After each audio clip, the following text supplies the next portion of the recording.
Bom dia, PISM1, beleza? Tranquilo? Voltando então para mais uma aulinha aí online. Olha só, aula passada a gente encerrou então sobre o mundo árabe, né? Sobre o mundo árabe não, né? Sobre o mundo islâmico.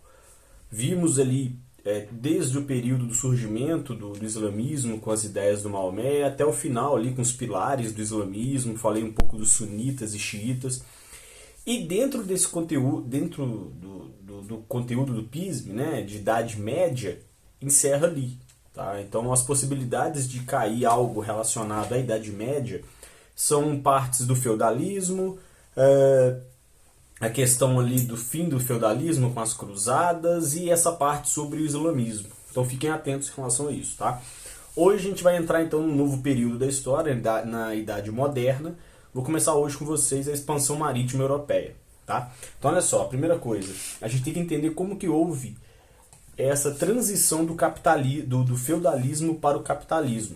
Né? O que você tem então ali no final do feudalismo, um desenvolvimento comercial crescente, né? Crescendo rapidamente uma nova forma de comércio, de uso de moedas, né? O renascimento urbano, ou seja, as cidades voltam a ter uma importância muito grande, como tinham bem antes ali desse período feudal.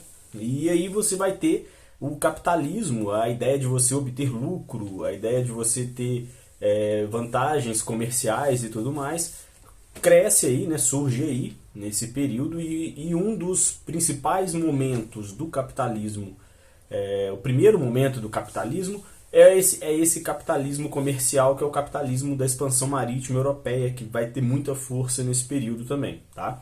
Então olha só, a primeira coisa que a gente tem que entender, quando a gente fala de expansão marítima europeia, eu estou falando de um período ali da Europa onde alguns estados, alguns países, reinos, começam a se aventurar pelo Oceano Atlântico, né, em busca de rotas comerciais com o Oriente e acabam, né, um ou outro chegando em lugares como a América, né, ou contornando o continente africano, descobrindo todo o tamanho do continente africano. Então a primeira coisa que a gente tem que entender quando a gente fala de expansão marítima europeia é sobre a formação dos estados modernos. O que é isso? Nesse período ali final do século XIV, início do século XV, você tem a formação dos estados modernos. Né? Seria o que nós temos de mais próximo dos países hoje. Né? É o período quando os reinos, né? As fronteiras, né? Um reino, por exemplo, ele vai se unificar controlado na mão de uma pessoa, no caso aqui um rei, e você tem ali o início de um processo para se transformar esse grande reino em um país unificado, controlado por uma pessoa. É muito parecido com o que a gente tem hoje, tá? Então, nesse período da formação dos estados modernos, ali você vai ter, por exemplo, o enfraquecimento dos senhores feudais, porque o poder, quem vai ganhar muito poder com essa centralização dos estados modernos é o rei. Né? O rei ele vai controlar tudo autoritariamente, com poder centralizado nas mãos. Então, os senhores feudais eles vão perdendo espaço e vão perdendo direitos e poderes, né, em relação, por exemplo, ao rei. Tá? E aí nós teremos também com essa formação dos estados modernos a formação das primeiras monarquias nacionais. Então, você tem ali um reino que tá se estruturando para se formar um grande estado controlado por uma pessoa, e quem controla esse estado são os reis. E aí, a primeira monarquia europeia, ou vamos dizer, o primeiro estado moderno europeu foi Portugal. Tá? Foi o primeiro local onde você tinha suas fronteiras bem definidas, você tinha um sistema burocrático e tributário bem estabelecido, centralizado na mão de um rei. Beleza? Portugal foi o primeiro e isso vai fazer uma diferença muito grande, porque não é à toa Portugal será o primeiro estado moderno europeu, né, a primeira nação europeia a se aventurar pelo Oceano Atlântico. Ok?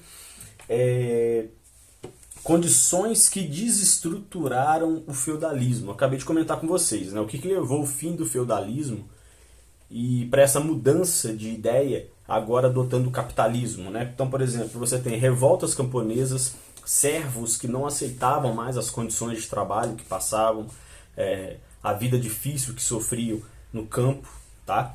O sistema de servidão também não era mais aceito. Você tem desenvolvimento do comércio. Então, muitos servos, por exemplo, vão ver que era muito mais lucrativo trabalhar comercialmente, fazendo rotas, vendendo produtos para outros, do que ficar preso à terra ali do senhor feudal, plantando e pagando taxas e impostos. Tá? Você vai ter uma nova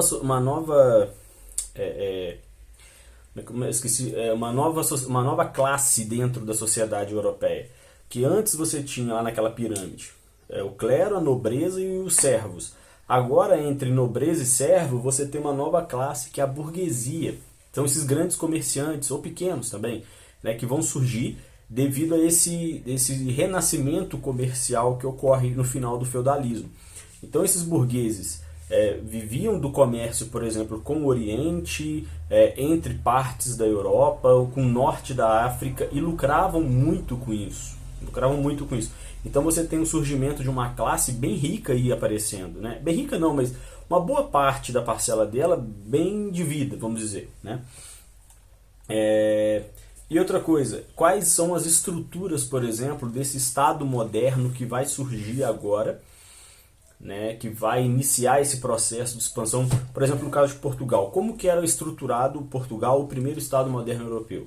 Primeira coisa, uma burocracia administrativa. Então você tinha funcionários do Estado que recebiam salários para fazer ocupar esse cargo. Então você tinha pessoas responsáveis pelas leis, pessoas responsáveis pela administração, pessoas responsáveis pela segurança da cidade. Então você tinha um sistema burocrático que ajudava, por exemplo, ao rei a administrar essa cidade. Tá? Você tem também uma força militar, porque até então, na Idade Média, no feudalismo, você não tinha exércitos do reino, exércitos nacionais.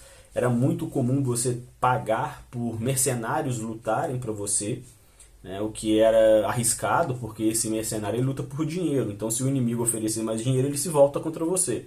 Então, agora que você tem um Estado moderno, um Estado unificado, um país já quase elaborado, com um sistema administrativo bacana, você tem um exército composto por pessoas daquele país. Então, fica mais fácil de protegê-lo, por exemplo. Leis e justiças unificadas. Então, dentro daquele espaço que agora faz parte de Portugal, por exemplo, desse Estado moderno, você tem leis e justiças que devem ser cumpridas, né? E tudo unificada, não quer dizer... Porque na Idade Média, por exemplo, em cada feudo você tinha uma lei diferente, em cada feudo você tinha uma forma de justiça diferente. Então isso era complicado, mas agora não. Agora tudo dentro do Estado Portugal, né, das fronteiras de Portugal, tem que ser unificado. E um sistema tributário também unificado. Mesma coisa. Em cada feudo antes você tinha um imposto diferente, né? Mais impostos, menos impostos. Agora não. Dentro do Estado moderno, por exemplo, de Portugal, você tem impostos unificados, né?